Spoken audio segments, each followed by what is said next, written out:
The Misadventures of Monty and the Magical Muffin by Riley Stone.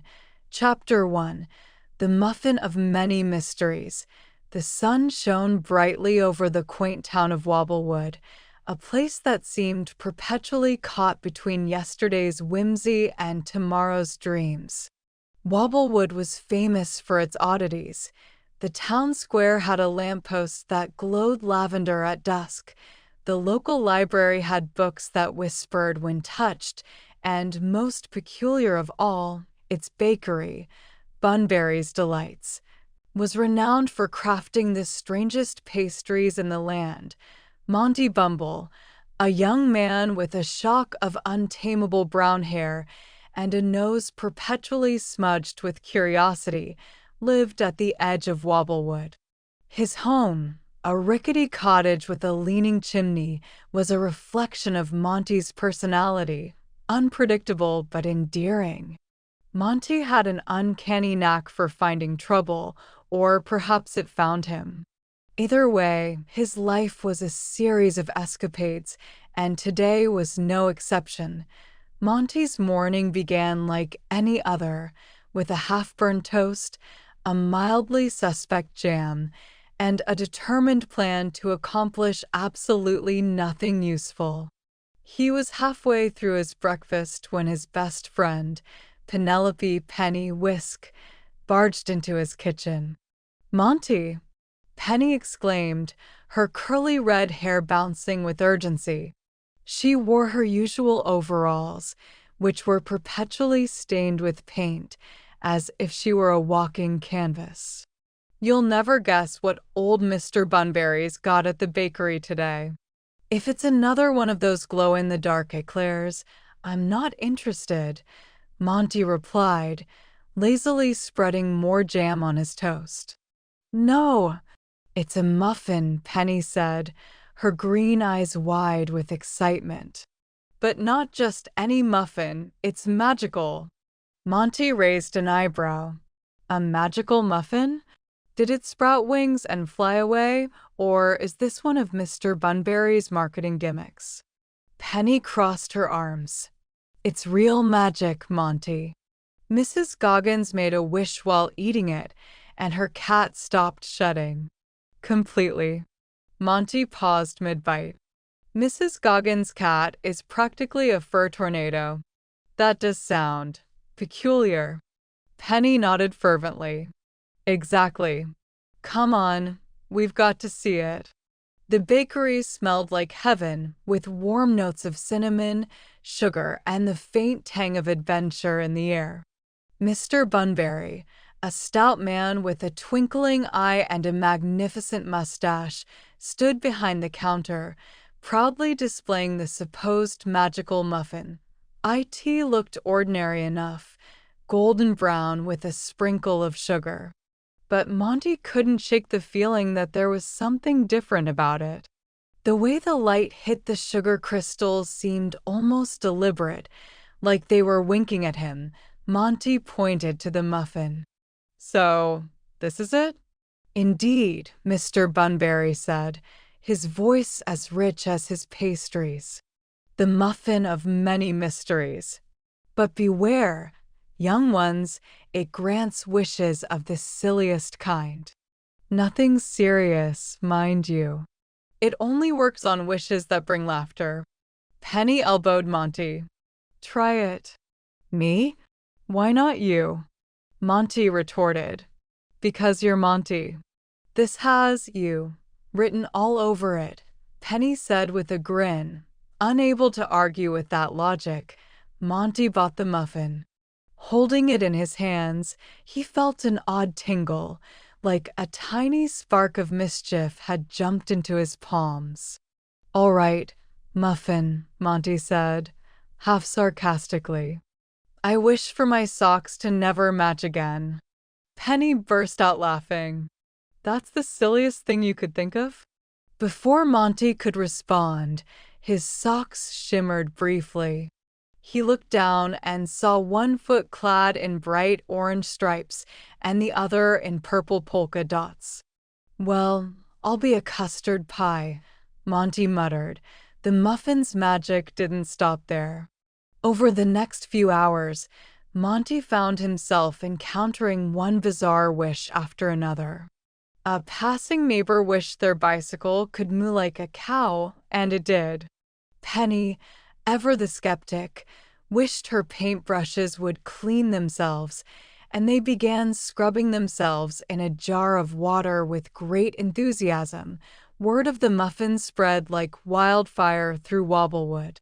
People flocked to Monty's cottage, asking for their turn to make a wish. Monty quickly realized that the muffin's magic came with a catch. It seemed to thrive on chaos and hilarity. BY evening, Monty's once quiet home was a carnival of absurdity. A man was chasing his now dancing garden gnome, a child was giggling as their teddy bear told jokes, and Penny was arguing with her self-cleaning paintbrushes about the proper way to wash. Monty slumped into a chair, the muffin sitting on the table in front of him. "This is getting out of hand," he said. "Out of hand? Monty, this is the best thing that's happened to Wobblewood in years," Penny exclaimed. "But what if it gets worse?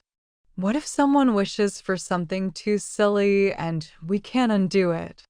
Monty asked, rubbing his temples as if on cue.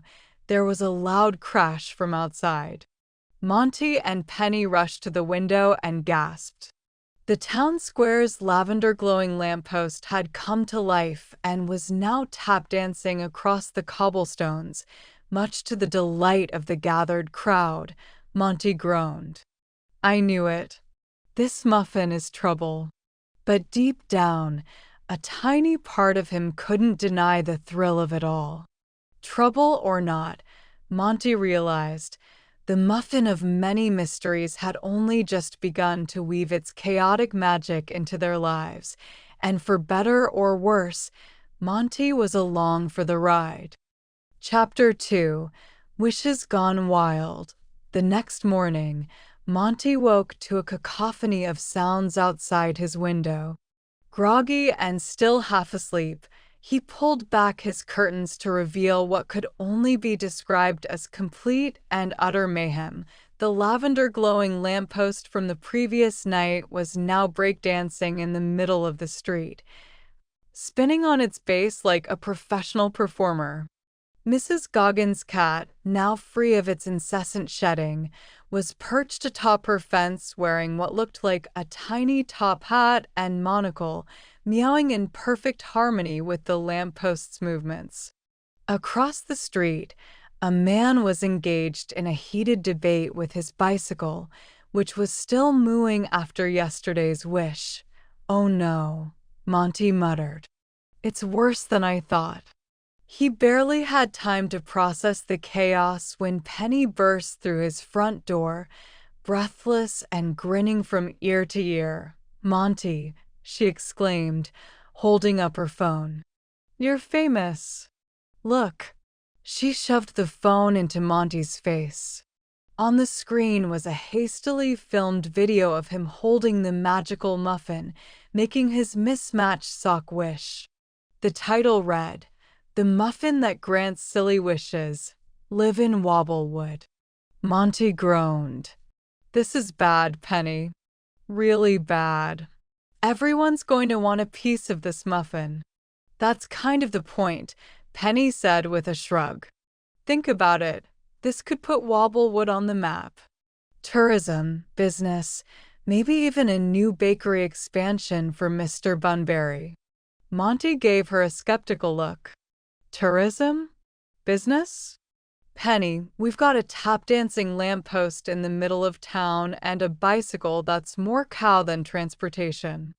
This isn't progress, it's pandemonium." As if to emphasize his point, a passing child squealed with delight as their balloon dog literally barked and started wagging its tail. Determined to get to the bottom of things, Monty and Penny made their way to the town square, where the crowd was larger than ever.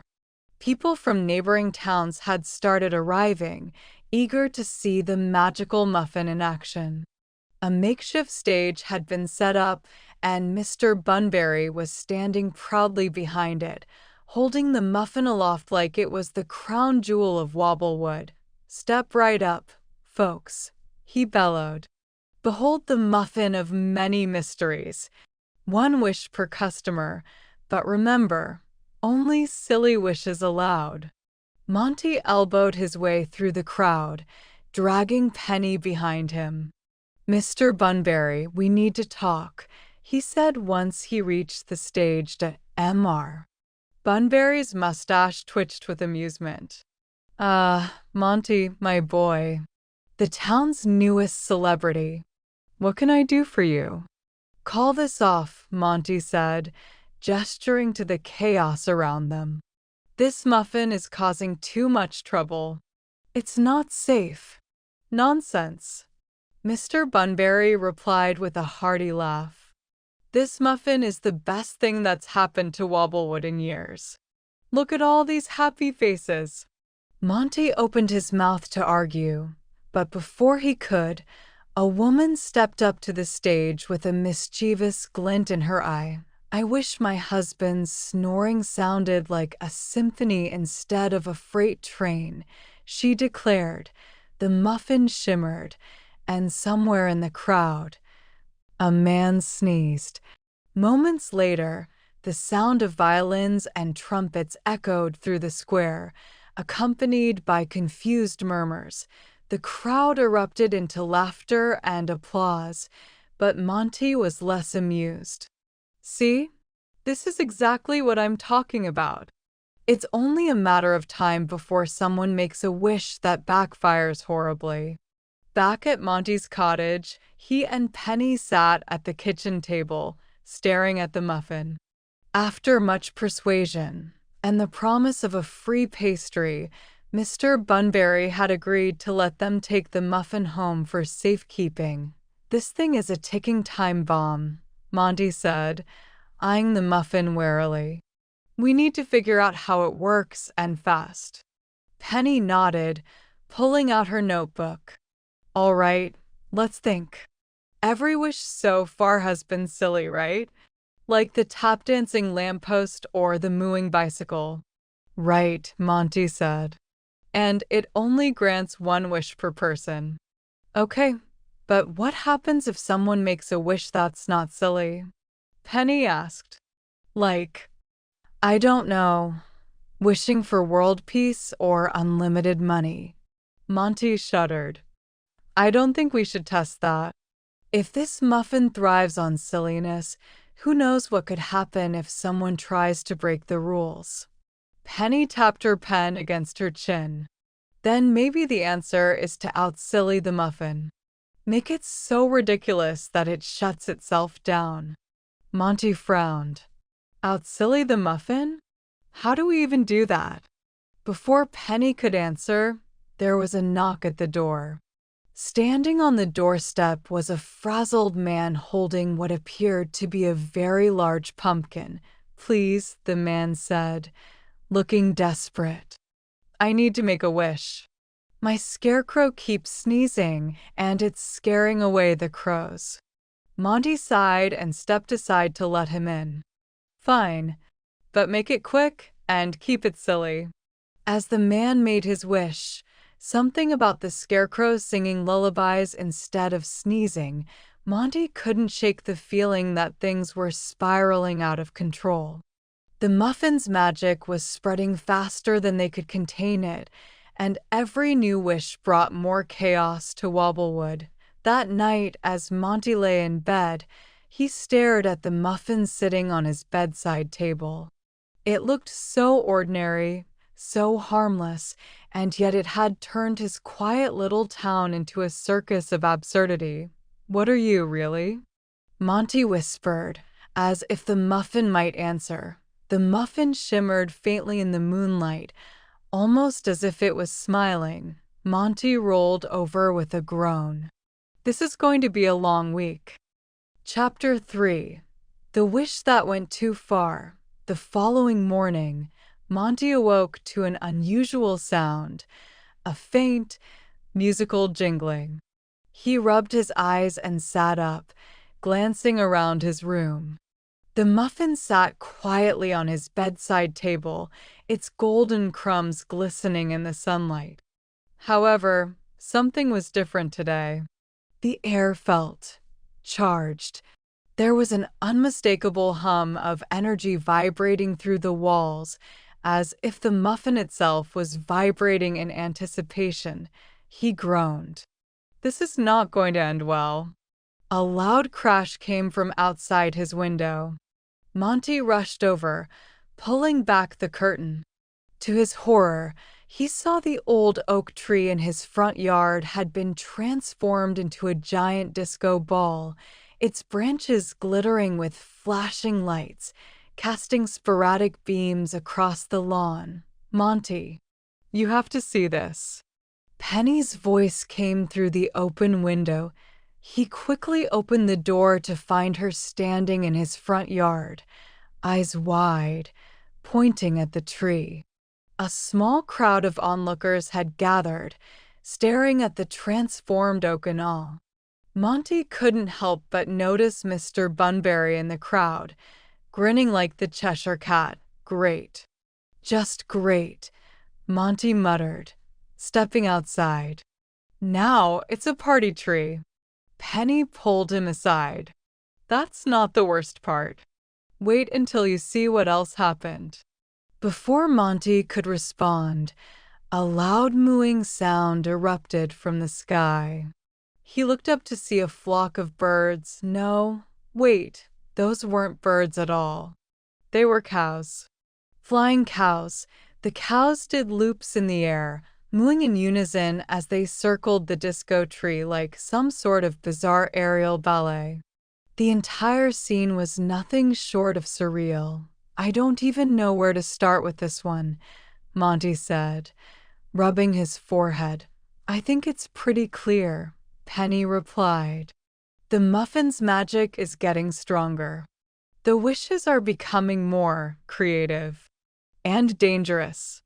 Monty looked at the muffin on his bedside table, still sitting innocently in its ceramic dish. I don't get it. The wishes are supposed to be silly, but now things are spiraling out of control.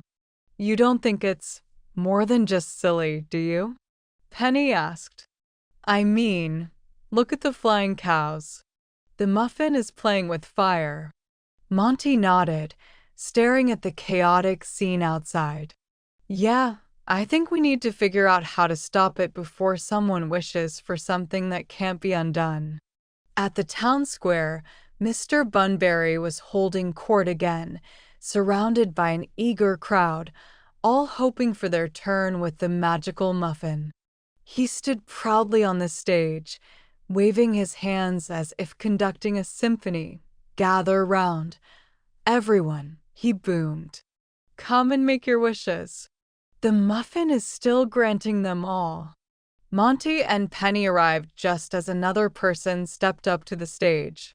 The man, dressed in a tuxedo, cleared his throat dramatically before speaking. I wish that I could dance like the world's greatest ballerina, he declared, striking an exaggerated pose. The muffin shimmered, and a soft melody began to play from nowhere.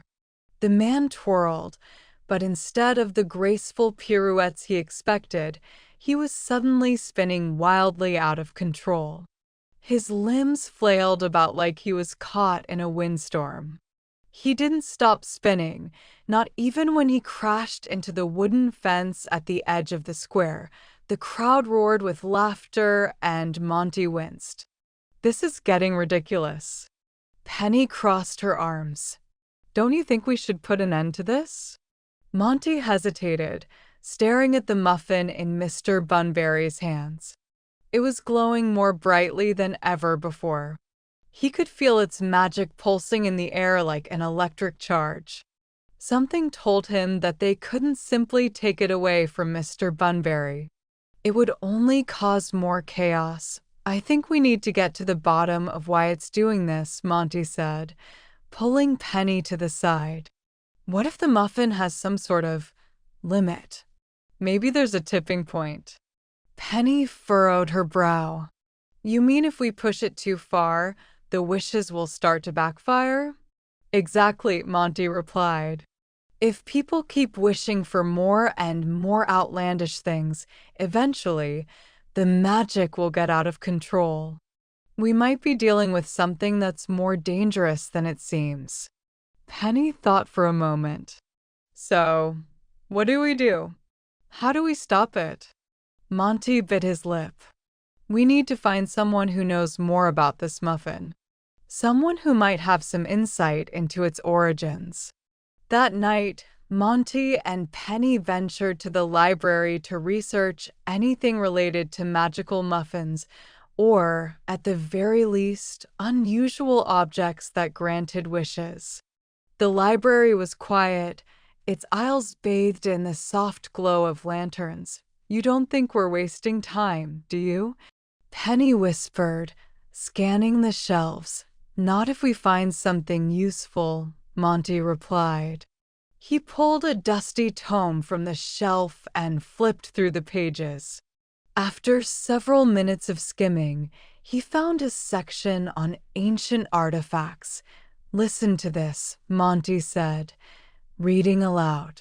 Magical objects with a silly component often stem from powerful spells meant to disarm dark magic.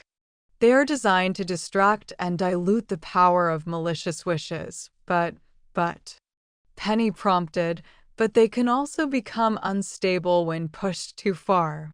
Once the balance is disturbed, the magic becomes unpredictable and uncontrollable. Penny's eyes widened. That's exactly what's happening. The muffin is unstable.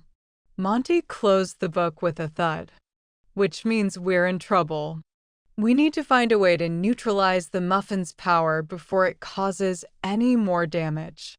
The next morning, Monty and Penny gathered a group of their closest friends. They huddled in Monty's kitchen, each person taking a seat at the table. I think it's time we make a plan, Monty said, looking around at everyone.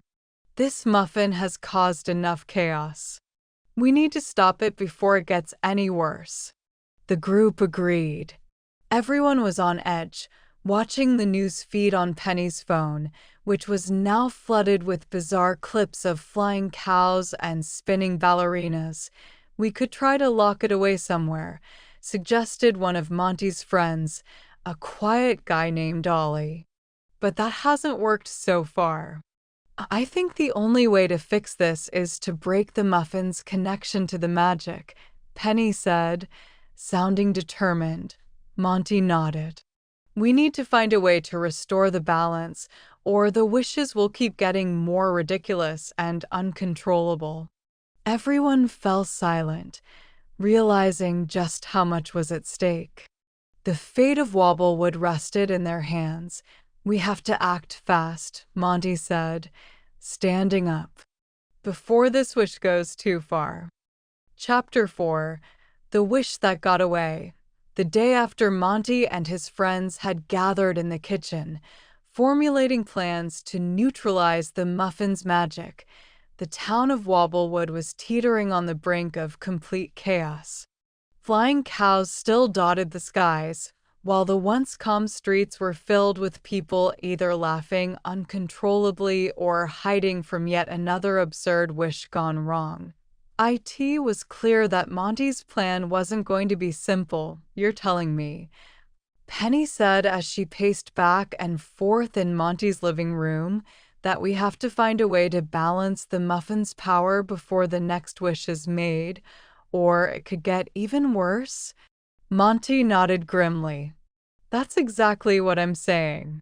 The problem is, we don't even know what the next person might wish for, and with every new wish, the muffin's magic seems to amplify.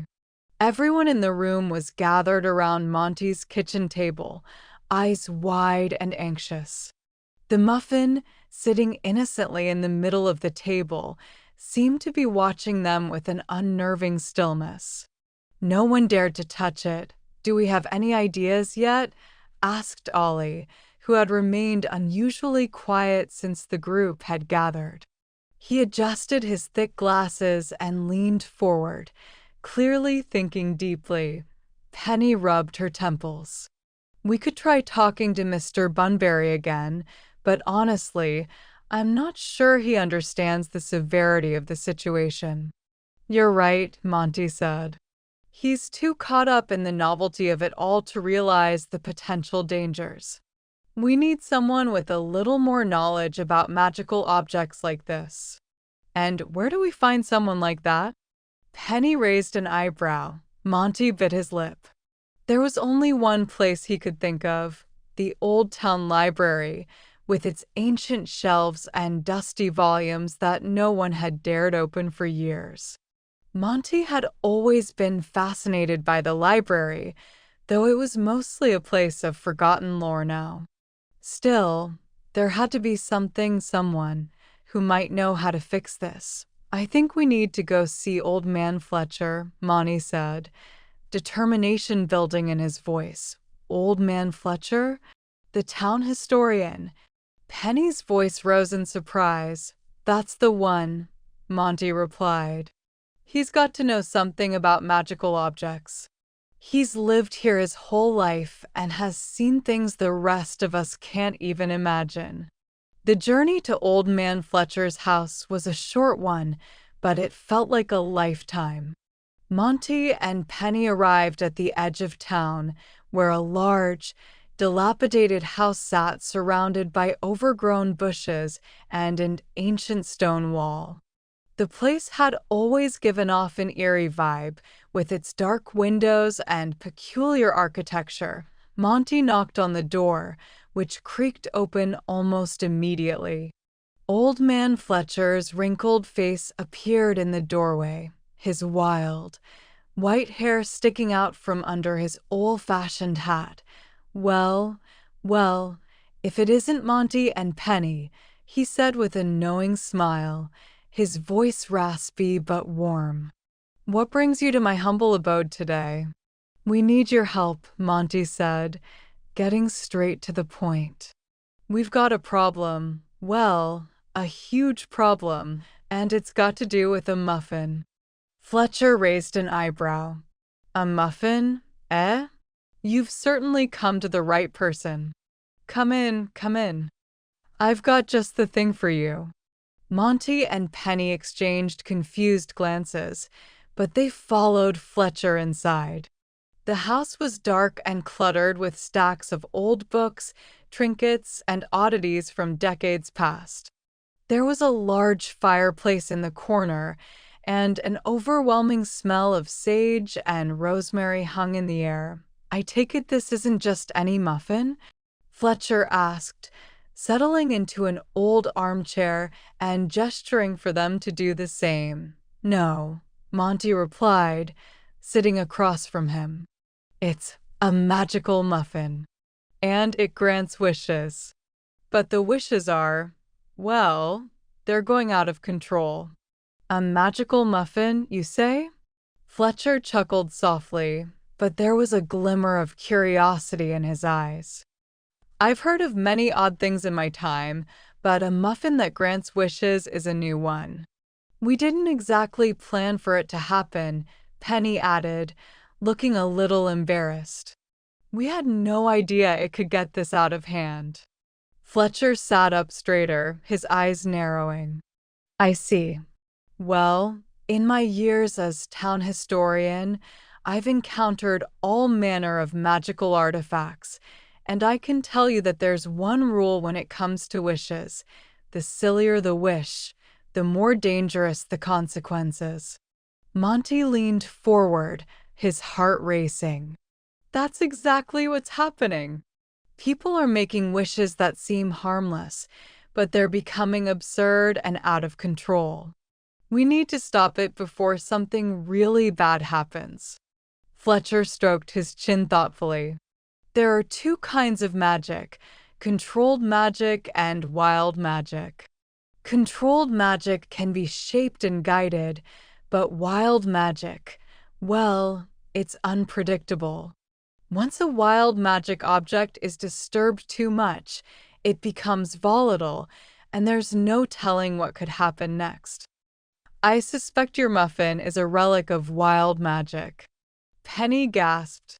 You mean it could destroy everything? Not necessarily, Fletcher said slowly. But wild magic, once released, seeks to spread. The muffin was probably meant to grant small, silly wishes to diffuse negative magic, but if the balance is thrown off, it will begin granting larger, more complex wishes with no regard for the consequences. Monty felt a chill run down his spine. So, if we don't stop it soon, there's no telling what might happen? Exactly. Fletcher sighed.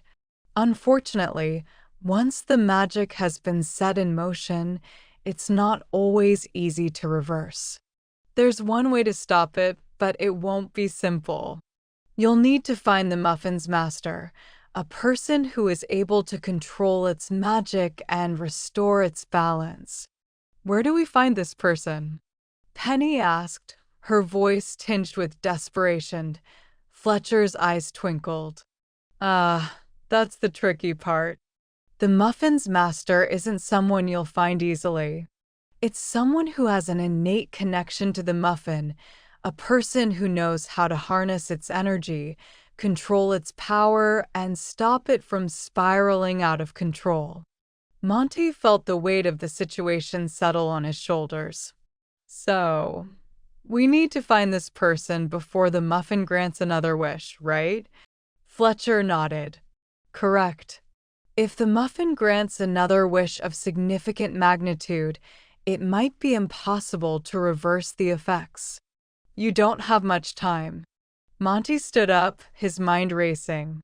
Thanks, Fletcher. We'll find the muffin's master. You'd better hurry, Fletcher called after them. Before it's too late. As Monty and Penny left Old Man Fletcher's house, the sky above them seemed to darken, the first signs of an approaching storm on the horizon. The weight of the task ahead felt heavy in Monty's chest, but he knew one thing for sure.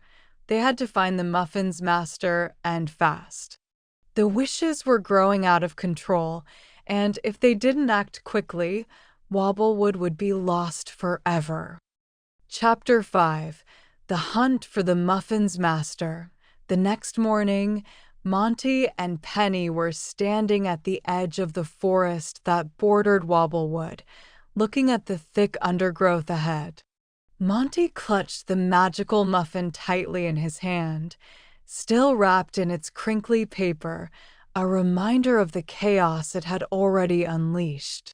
The weight of it felt heavier now, more urgent. We've got to find this muffin's master, Penny said, peering into the dense trees. But how? Old Man Fletcher said the muffin's master wouldn't be easy to find, and honestly, it feels like we're searching for a needle in a haystack. Monty nodded. He had no idea where to begin, but he trusted that the answer would come. Somehow, someway, they'd figure it out. Old Man Fletcher also said the muffin's master has an innate connection to the muffin. Maybe there's someone who's always been around this kind of magic. Or maybe it's someone who has a deep understanding of absurdity. That's oddly specific, Penny remarked with a smirk. But it makes sense. After all, the muffin only grants wishes that are, well, kind of ridiculous. If we're going to find the muffin's master, we'll need to find someone who can understand that. Monty's eyes widened. A thought popped into his head like a bolt of lightning. What about Miss Tilly? Miss Tilly, Penny repeated. You mean the woman who owns the toy shop in the town square?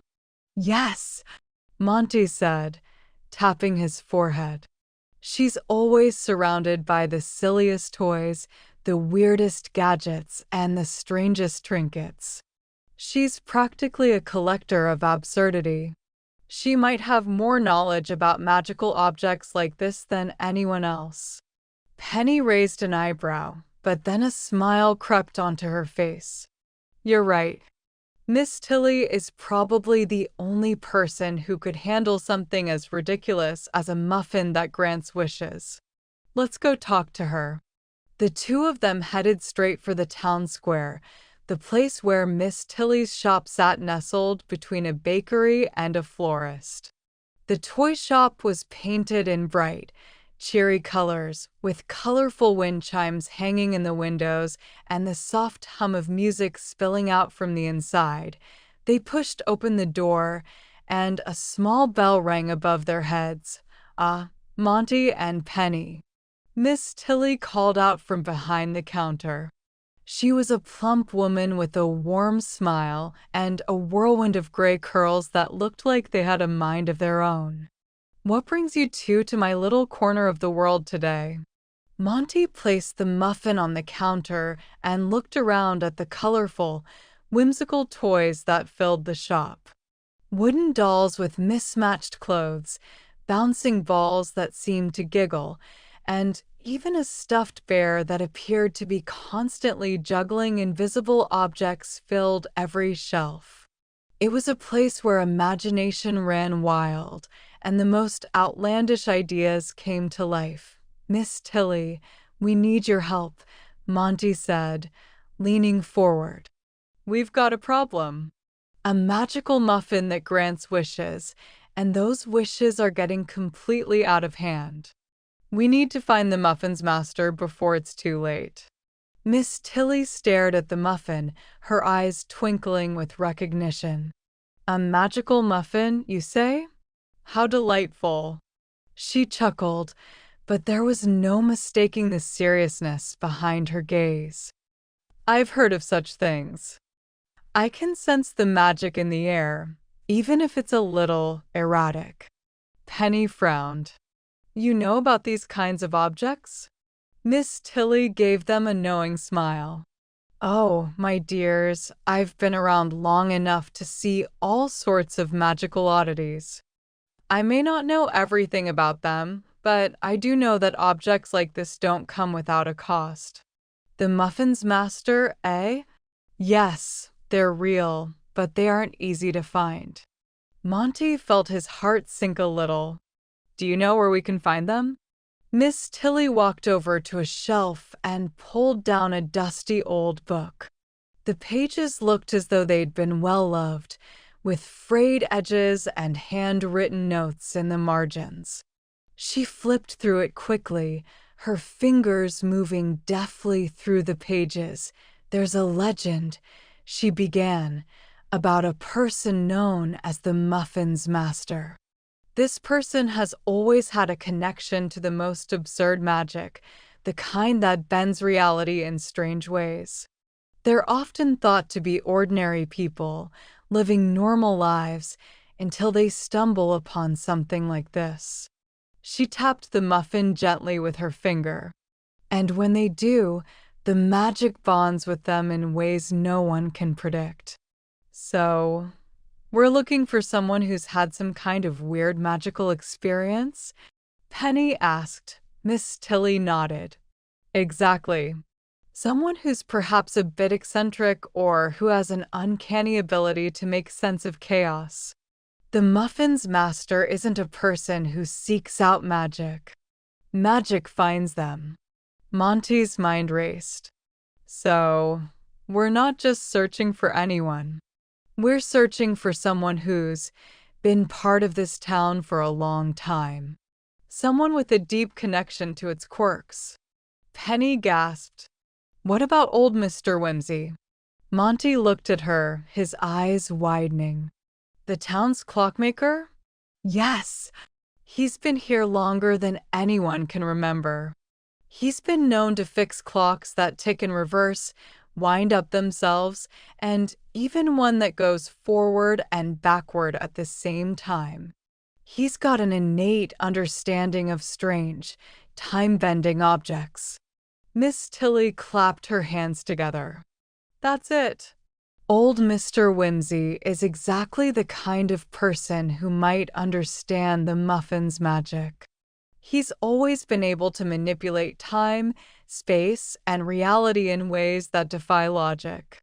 If anyone can control the muffin, it's him. Monty nodded. Then it's settled. We're going to find old Mr. Whimsy and see if he can help us. The journey to old Mr. Whimsy's shop wasn't far, but as they walked, Monty's mind couldn't help but drift. Was Mr. Whimsy really the one they were looking for? Was he the Muffin's master? Or was there someone else out there, someone more hidden and mysterious? As they arrived at the small clock shop at the end of the street, the ticking of hundreds of clocks filled the air. It was a soothing sound, but Monty couldn't shake the feeling that time itself was slipping away. Inside, old Mr. Whimsy was hunched over a clock, carefully adjusting the hands with a set of tiny tools. His spectacles perched on the end of his nose, and his long, wiry beard almost touched the workbench. "Ah, Monty, Penny," Mr. Whimsy greeted them with a smile, not looking up from his work. "I thought I heard the sound of footsteps on the cobblestones. What brings you to my humble shop today?"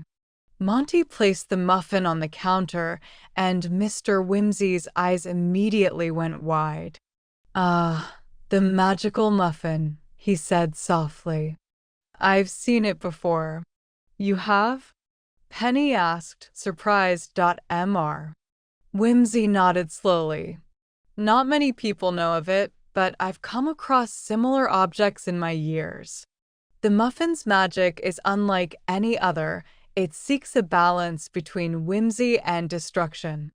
It grants wishes, but only when the time is right. You're not the first to be caught in its trap, and you won't be the last." Monty's heart skipped a beat. "So, you know how to stop it?" Mr. Whimsy adjusted his glasses, his fingers brushing against the muffin. "I do, but it's not going to be easy. We must find the right moment to neutralize its magic before it consumes everything." Penny sighed in relief. Finally, someone who understands. "But be warned," Mr. Whimsy added gravely. "Once the muffin is activated, there's no going back. The key to stopping it lies in understanding its true nature, the absurdity of it all. You must find the one who can wield that absurdity and control the magic. The Muffin's master, as you've called them, will be your only hope." Monty and Penny exchanged a determined glance. The path ahead was unclear, but one thing was certain. They were closer than ever to finding the Muffin's master and saving Wobblewood from utter chaos. Chapter 6. The Truth Behind the Muffin's Magic. The air around Monty and Penny seemed to buzz with an electric current as they stood in old Mr. Whimsy's clock shop. The soft ticking of countless clocks created an almost hypnotic rhythm, but Monty couldn't concentrate on it. His thoughts were consumed with the words Mr. Whimsy had just spoken. The Muffin's master, the only one who could control the magic. They were getting closer to finding the truth, but the closer they got, the more questions seemed to appear. Mr. Whimsy turned his attention from the muffin to the various clocks that lined the walls. "You two must understand," he said, his voice steady yet tinged with an air of caution. "The muffin is no ordinary object. Its magic is a strange and mischievous force, capable of warping the very fabric of reality." Penny leaned forward, her eyes wide with curiosity. "How do you know so much about it? Is there a way to control it?" Mr. Whimsy nodded solemnly. "I've encountered similar enchanted objects in my time, but the muffin is unlike any other. Its power doesn't come from the usual rules of magic. Instead, it draws its strength from the absurd. The more ridiculous the wish, the more powerful the magic becomes. But there's a catch. As the wishes become sillier, they also become more unpredictable. Monty's stomach tightened. What kind of unpredictability are we talking about? Mr. Whimsy paused, then gestured to the array of clocks in his shop. Time, for instance. Wishes like the one Monty made, asking for a giant balloon animal, caused reality to shift for a short while. And not just in your immediate surroundings. It affected the very flow of time here. Things could have happened faster or slower, and you might not even have noticed. Monty shivered. He hadn't realized the full extent of what his wish had done. He'd only wanted something silly and fun, but the consequences had been far-reaching. But that's just the tip of the iceberg, Mr. Whimsy continued. The more absurd the wish, the more unpredictable the outcome. If someone with ill intentions were to make a wish, the results could be catastrophic. And that's why the Muffin's master is so important. This person isn't just someone who can control the Muffin's magic. They must be someone who understands its chaos and can guide it, not be consumed by it. Monty felt a deep sense of responsibility settle on his shoulders. He had the muffin, but now he realized just how dangerous it could be. He wasn't just trying to stop some silly wishes from going haywire. He was trying to prevent something much worse. So how do we find the Muffin's master? Penny asked, breaking the heavy silence. Mr. Whimsy adjusted his spectacles, the light glinting off them in a way that made him look even more mysterious. The Muffin's master is not someone who is simply chosen. They're someone who is bound to the magic. They may not even realize they have this connection. To find them, you need to look for someone who has always been in tune with the absurd. Monty thought about it for a moment. The Muffin had been around for a while, and whoever was connected to its magic would have had to experience something odd and magical in their life. But who? And that's where I come in, Mr. Whimsy said, as though reading Monty's mind. I can help you find the Muffin's master by using the magic of time. Penny raised an eyebrow. Time magic? How can that help us? Mr. Whimsy grinned, a glimmer of mischief in his eyes. Time isn't just a linear thing, my dear. It can be manipulated in ways you wouldn't believe. I've spent years studying the oddities of time and the way objects like the muffin leave ripples in its fabric. By observing these ripples, I can find clues about who is connected to the muffin. Monty's heart began to race. This sounded like the breakthrough they'd been waiting for, but Mr. Whimsy cautioned, we need to be careful. Time magic is not something to be taken lightly. We could reveal things that are better left unseen, or worse, we could get lost in time ourselves. Monty and Penny exchanged a nervous glance. They had no choice. If they didn't act quickly, the Muffin's magic would spiral out of control, and they might not be able to stop it in time.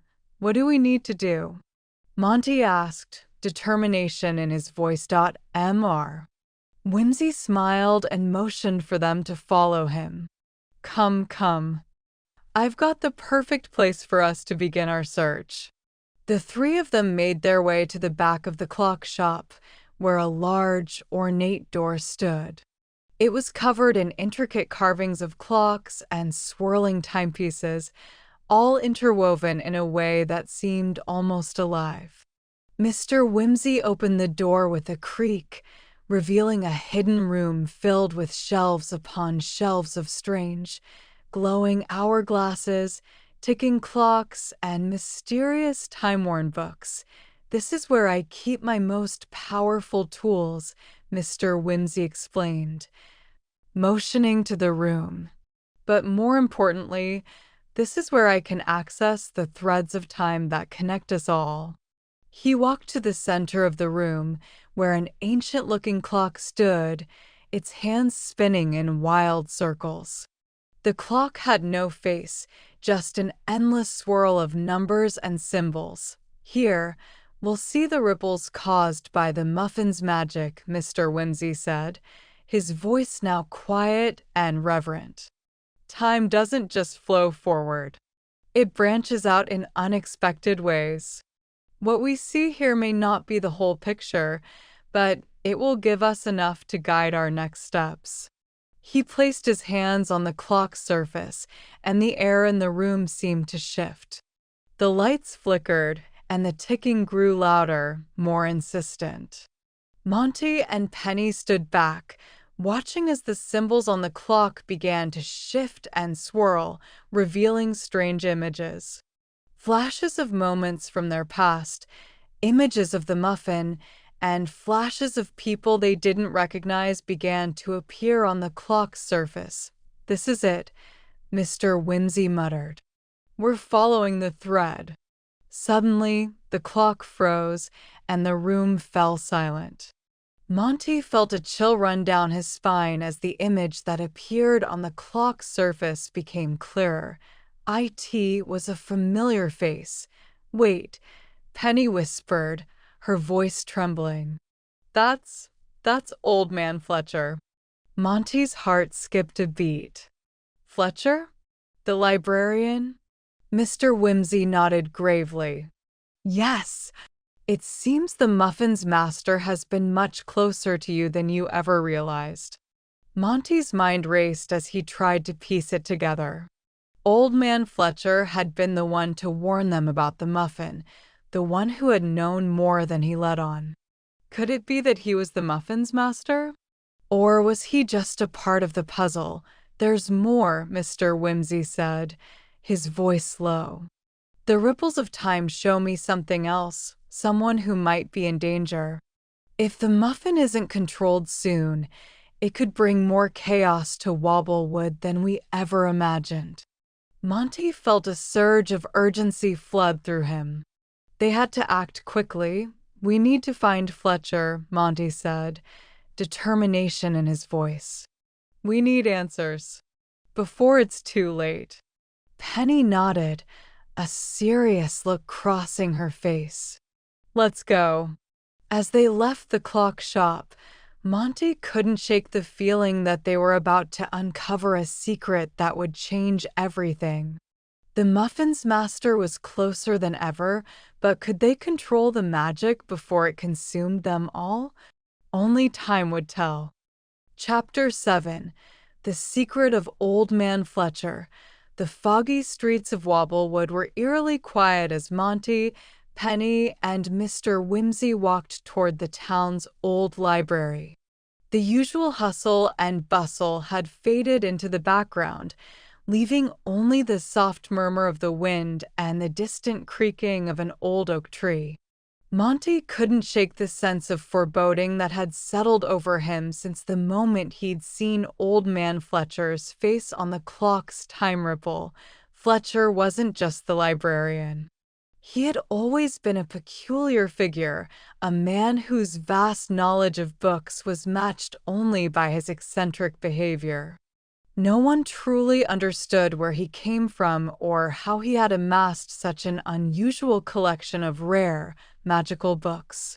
But one thing was certain, he had been around for longer than anyone could remember, and his knowledge of the mysterious was unparalleled. The library, a towering structure of stone and ivy, loomed in the distance.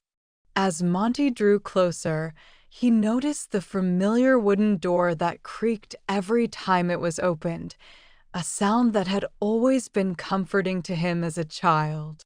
The building seemed even more ominous now, as though it were holding its breath, waiting for something to Mr. Whimsy halted at the front steps, his expression grave. "Remember, we don't know what kind of secrets Fletcher has been hiding, or what connection he has to the muffin. Be cautious, both of you." Monty nodded, feeling a sense of responsibility settle over him. This wasn't just a silly adventure anymore. It was something much bigger, something that could change the entire town. He couldn't afford to be careless. The heavy door creaked open, and the trio stepped inside. The smell of aged paper and the comforting silence of the library greeted them, as if it had been waiting for their arrival.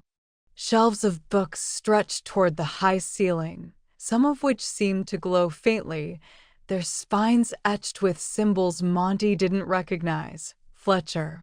Monty called out, his voice echoing through the expansive room. Are you here? There was a rustling sound from the farthest corner of the library. A hunched figure, draped in a long cloak, emerged from the shadows. It was Old Man Fletcher, but he looked different than Monty remembered. His eyes were shadowed with worry, and there was a palpable tension in his posture. He hadn't expected visitors, especially not Monty and Penny. What are you two doing here? Fletcher rasped, his voice hoarse with age. His once wispy beard had grown even longer, and his hands trembled as he adjusted his spectacles. You shouldn't be meddling with things you don't understand. Monty stepped forward, his heart racing. We know about the muffin, Fletcher. We know it's magic, and we know you're connected to it somehow. Fletcher's eyes widened, and for a moment, Monty saw something flicker in his gaze. Fear, perhaps, or maybe regret. The librarian hesitated before speaking. You should never have found out, he muttered, his voice barely a whisper. I had hoped to keep it hidden for just a little while longer. What do you mean? Penny asked, her voice sharp. What are you hiding? Fletcher let out a deep sigh, his shoulders sagging as he finally sat down in a worn, velvet armchair by a crackling fire. It's not just a muffin, you know. It's a key to something much older and far more powerful than you can imagine. Monty and Penny exchanged confused glances, but Monty urged Fletcher to continue. What are you talking about? What's the key for? The muffin, Fletcher began, his voice growing softer, was created long ago by a group of ancient sorcerers. They crafted it to be a source of both immense power and dangerous temptation. At first, it was used to bring joy and laughter, to spread harmless mirth. But as time passed, its magic began to grow stronger and more chaotic. It started to respond not just to wishes, but to the desires of the person who made the wish. The more absurd the wish, the more unpredictable the outcome. Monty felt his stomach twist. So, it's true? It really does make wishes come true. Yes, Fletcher said, his eyes distant. But the wishes come with a price. The muffin can create laughter, but it can also bring destruction. It's a force that requires balance, and over the years, I've tried to keep it contained, to prevent it from spiraling out of control. But why didn't you tell anyone? Penny pressed. Why keep it a secret? Fletcher looked at her, his gaze filled with guilt. Because I wasn't supposed to know about it. You see, I wasn't always the librarian here. I was once a member of the Order of the Unseen, a group tasked with protecting the ancient secrets of magic. The muffin was one of those secrets. I was chosen to guard it, to make sure it never fell into the wrong hands.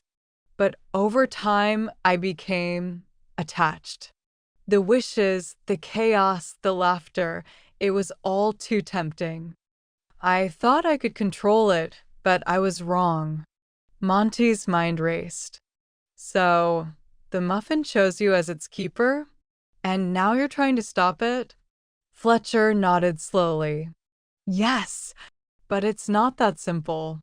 The muffin has a mind of its own. It chooses its master, and that master can change over time.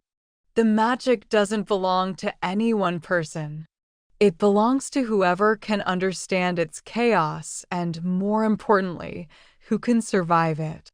Monty's heart skipped a beat. You mean me?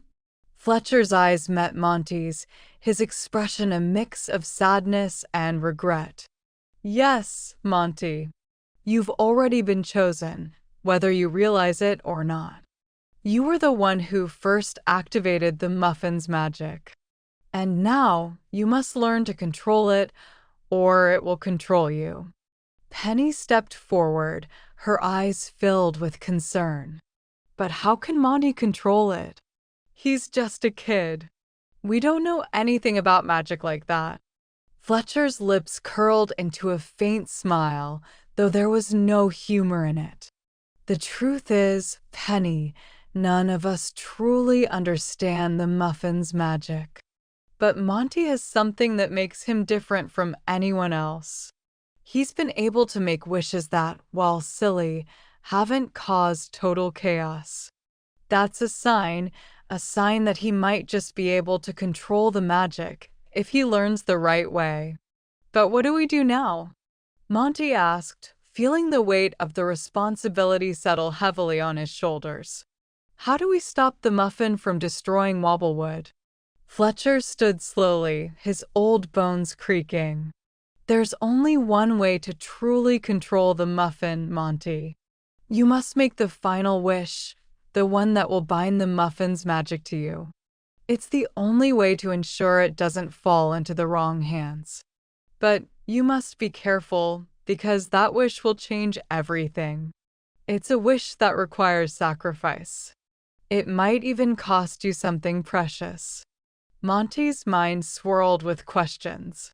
The idea of making a wish that could change everything, a wish that could bind him to the Muffin's magic forever, was terrifying.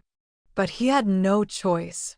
We'll do it, Monty said, his voice steady. We'll find a way to make the right wish, the one that will stop the Muffin from causing more chaos.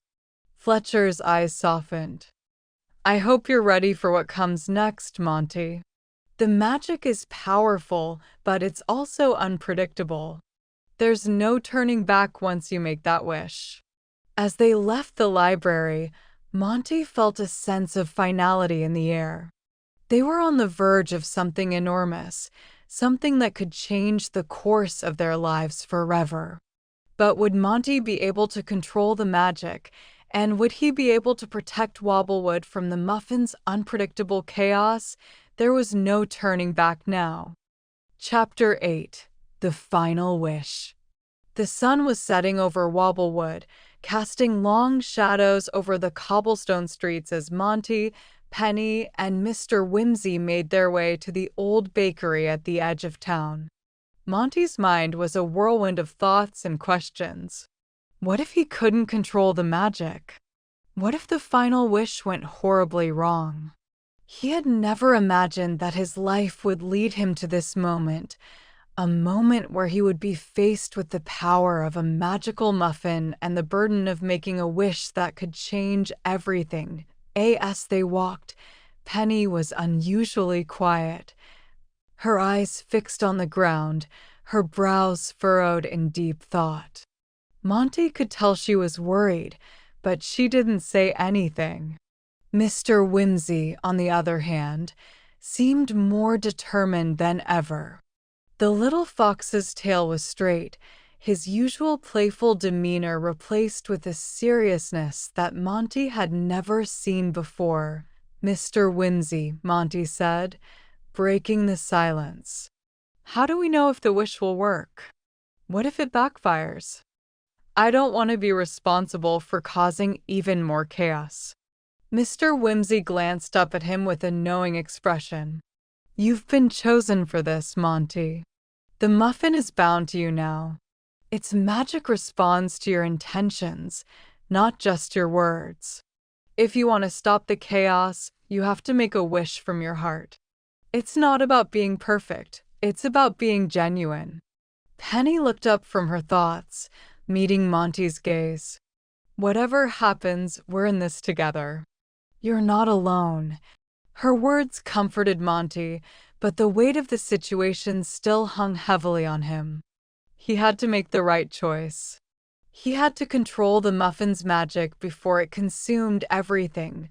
As they reached the bakery, the door swung open, and they were greeted by the warm scent of fresh-baked bread and pastries. The old baker, Mrs. Crumble, stood behind the counter, her apron dusted with flour. She smiled warmly when she saw them, but there was a strange glimmer of concern in her eyes. "Monty, Penny, Mr. Whimsy," she said, her voice as comforting as the scent of her baking. "What brings you to my humble shop this evening?" "We need your help, Mrs. Crumble," Monty replied. "We're about to make the final wish, and we need somewhere safe to do it. Somewhere the muffin's magic won't cause too much trouble." Mrs. Crumble's expression softened, and she nodded knowingly. "I've heard whispers about the muffin, Monty. I know what you're planning, and I've been waiting for you." "You've been waiting?" Penny asked, her eyes wide with surprise. "How did you know?" Mrs. Crumble smiled, her eyes twinkling with a mixture of mischief and wisdom. "I've lived in Wobblewood for many years, dear. I've seen many strange things in my time. And when a boy like Monty gets involved with magic, well, it's only a matter of time before it all comes to a head." She led them to the back of the bakery, where a large wooden table stood under a window that overlooked the quiet streets. Mrs. Crumble motioned for them to sit. "This is where you will make your wish, Monty. It's the safest place in town, and I'll make sure no one disturbs you." Monty nodded, his stomach in knots. He could feel the weight of the muffin in his pocket, its presence a constant reminder of the responsibility he now carried. He pulled it out carefully and set it on the table in front of him. The muffin was still warm, its golden brown surface slightly cracked. It seemed almost alive, its magic pulsing in the air around it. "I'm ready," Monty said, his voice trembling slightly. He looked at Penny and Mr. Whimsy, who both nodded in encouragement. "You don't have to be afraid, Monty," Penny said softly. "We believe in you." Monty took a deep breath, focusing on the muffin. He thought about all the chaos it had caused, the random wishes that had turned into bizarre situations, the strange consequences of each wish, the laughter and the confusion. He thought about the town and the people he loved. He thought about what kind of world he wanted to live in, a world where laughter and joy could exist without spiraling into madness. "I wish," Monty began, but his words caught in his throat. What should he wish for? What was the right choice? How could he balance the muffin's chaotic magic with the peace and stability Wobblewood needed? The muffin seemed to shimmer in response, its surface rippling like a pond disturbed by a stone. Monty closed his eyes, trying to center himself, to focus on what really mattered. It wasn't just about stopping the chaos, it was about finding a way to make everything right, to bring laughter and joy without the destruction. "I wish," Monty said again, his voice stronger this time, "I wish for the magic of the muffin to bring happiness and fun, but in a way that doesn't cause harm or confusion. I wish for the world to be full of laughter, but the kind of laughter that brings people together, not tears or chaos. I wish for the magic to stay playful, but harmless, so that it helps instead of hurting." There was a long pause. For a moment, nothing happened. The air was thick with anticipation, and Monty felt his heart race. Had he said the wrong words? Was the muffin's magic going to twist his wish into something terrible? Then, slowly, the muffin began to glow, its golden surface shining brighter with each passing second. Monty could feel the magic swirling around them, tugging at the air, but this time, it wasn't chaotic. It wasn't wild or uncontrollable. It was gentle. The light from the muffins spread out in a soft glow, and Monty felt a sense of peace wash over him. For the first time since he had found the muffin, Monty felt like he had done something right. The glow from the muffin faded, and the room fell silent.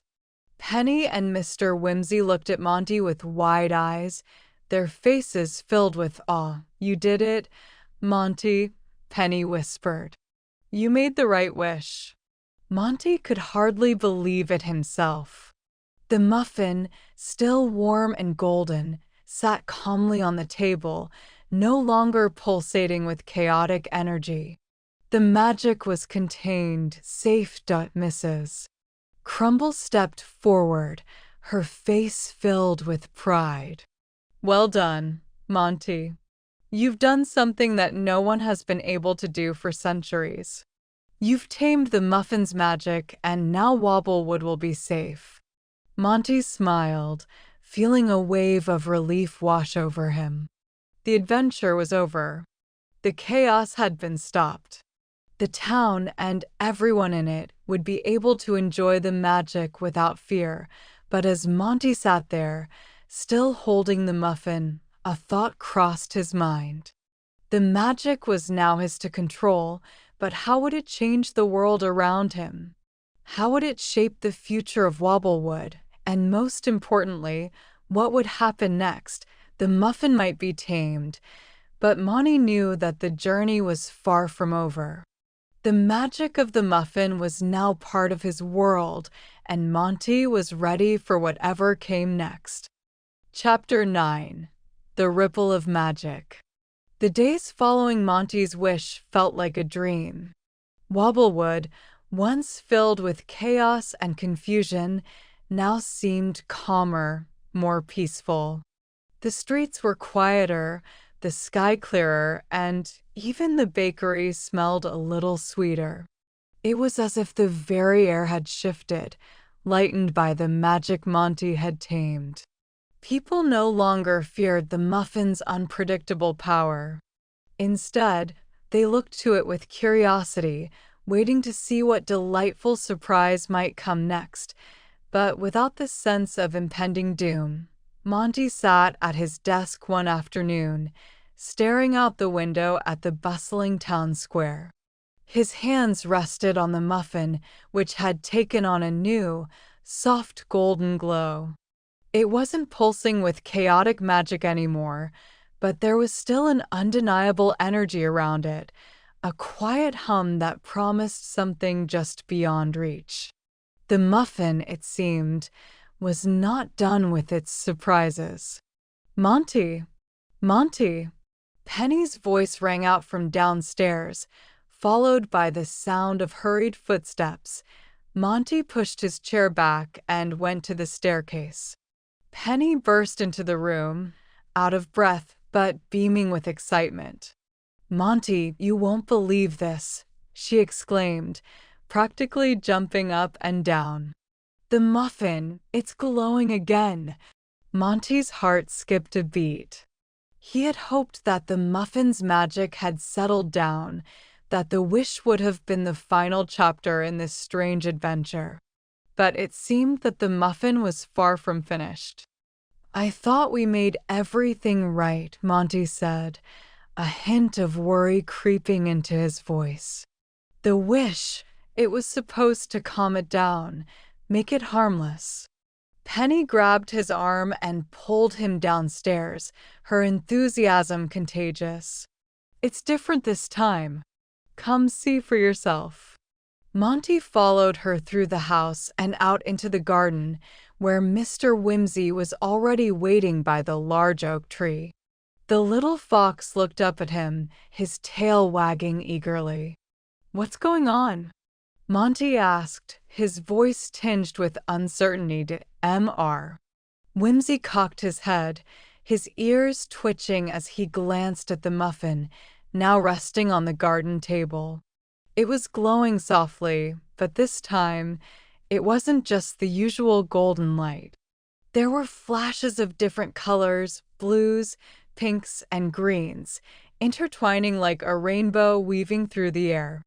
Monty, Mr. Whimsy said with a knowing look, "I think it's trying to tell you something." Penny tilted her head.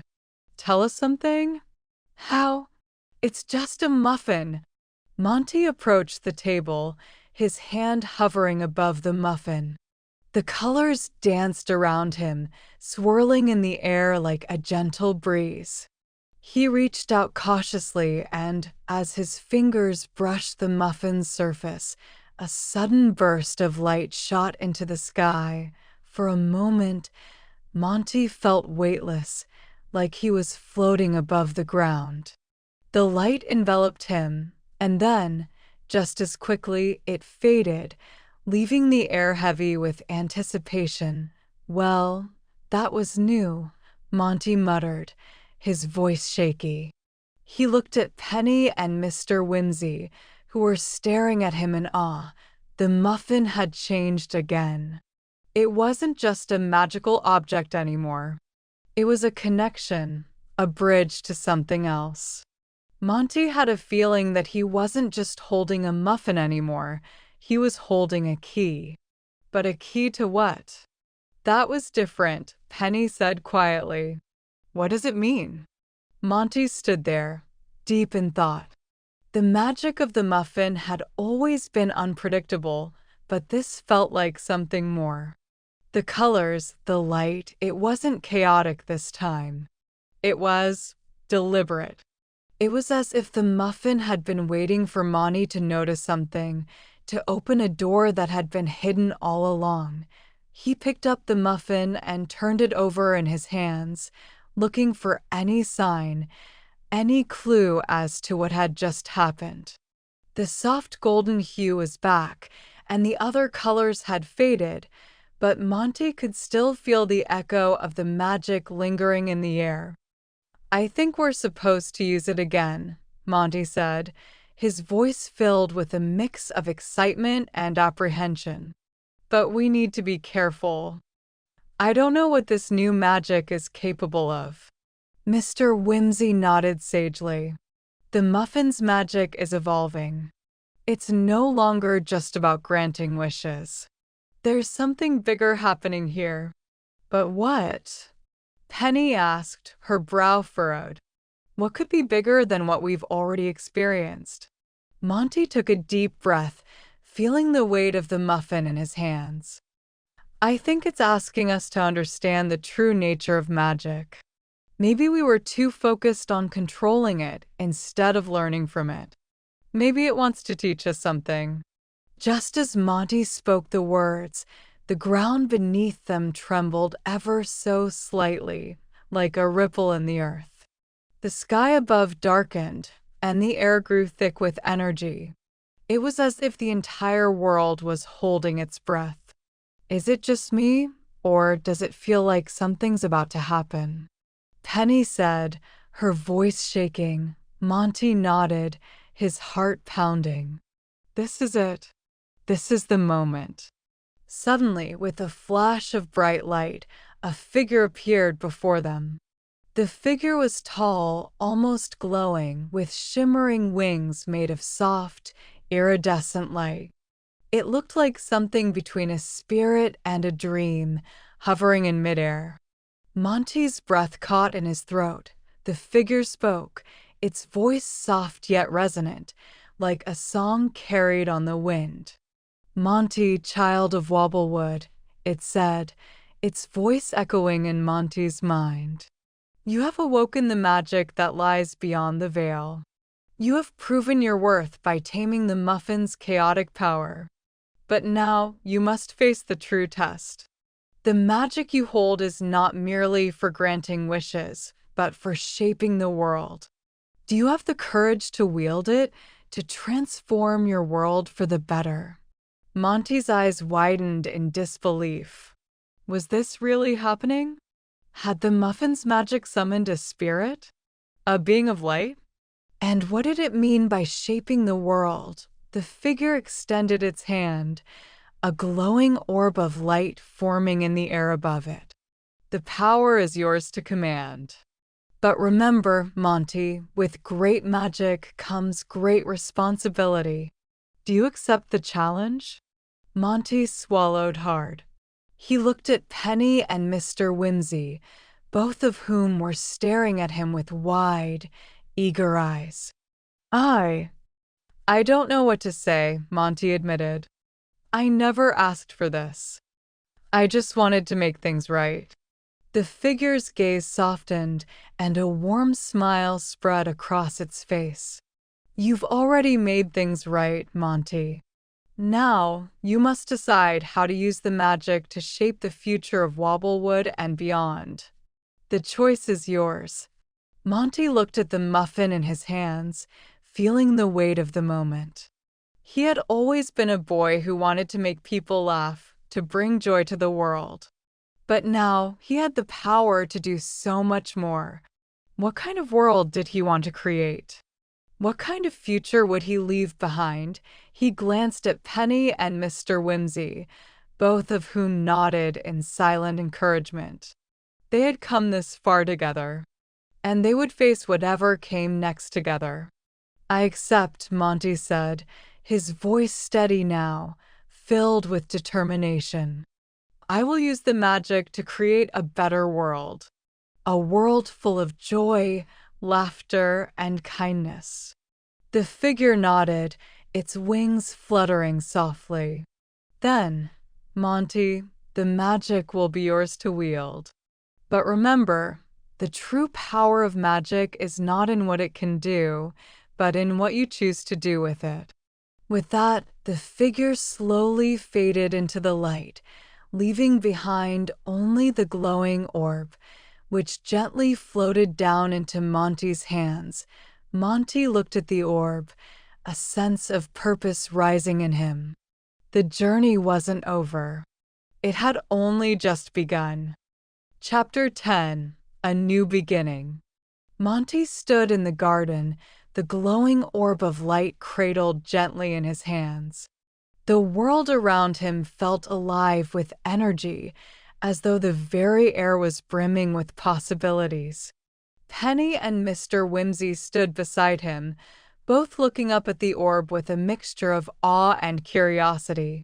They had been through so much together: wild adventures, silly wishes, and unexpected surprises. But this felt different. The orb was a silent promise of change, of something beyond the ordinary. Monty could feel its warmth, its hum of power, but there was no chaos this time. No rush of frantic magic. It was calm, steady, like the quiet before dawn. Monty glanced at his friends. So, what now? He asked, his voice steady but filled with the weight of the decision ahead. Penny smiled, her eyes twinkling with the same adventurous spirit that had always driven her. Now? Now we make it count, Monty.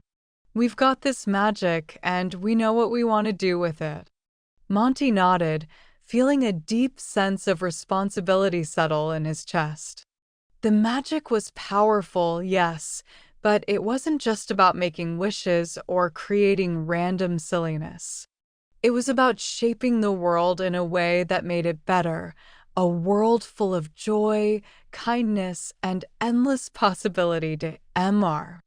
Whimsy's tail flicked in the air. Indeed, he said with a thoughtful look.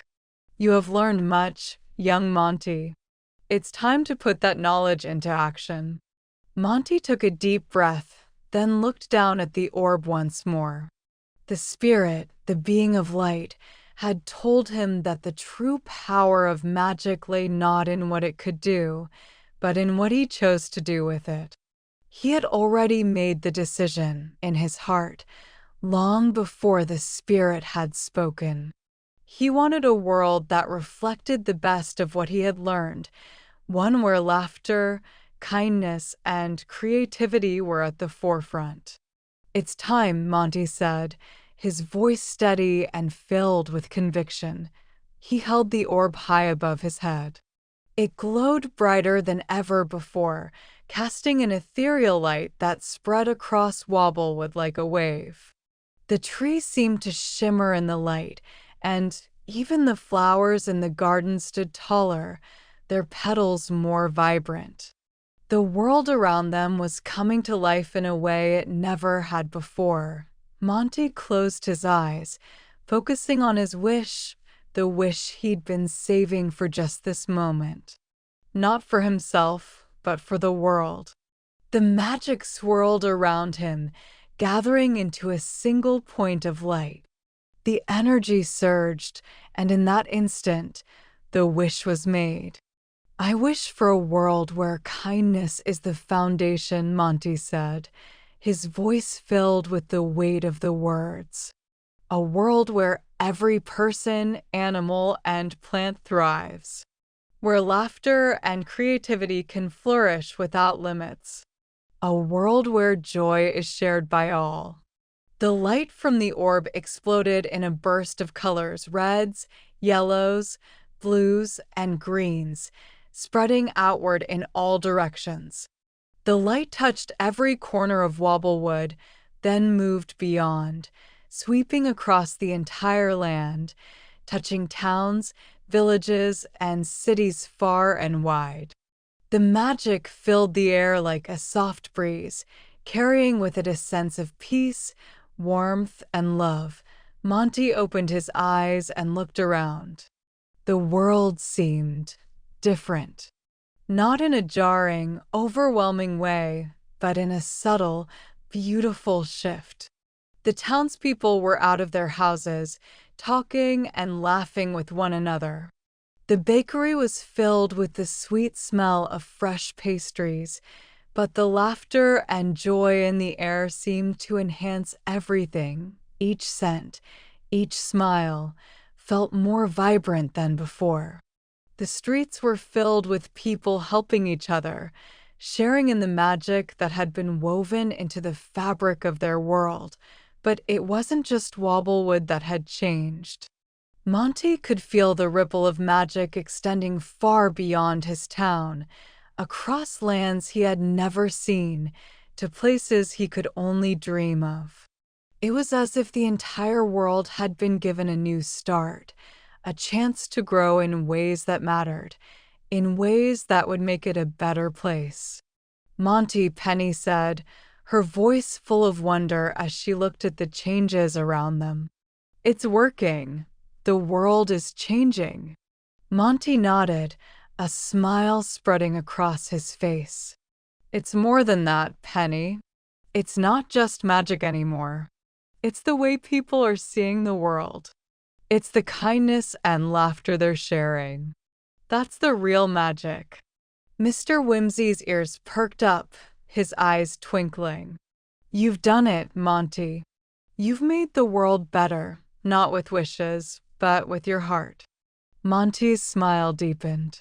He didn't need the muffin to grant wishes anymore. The true magic had always been within him and within everyone. The muffin had just shown him the way. As the days passed, the effects of Monty's wish only continued to grow. The changes were subtle but profound. People smiled more often, helped each other without hesitation, and the world seemed to grow a little brighter every day. The magic wasn't a grand spectacle anymore, but a quiet, steady force that lingered in the hearts of everyone who had been touched by it.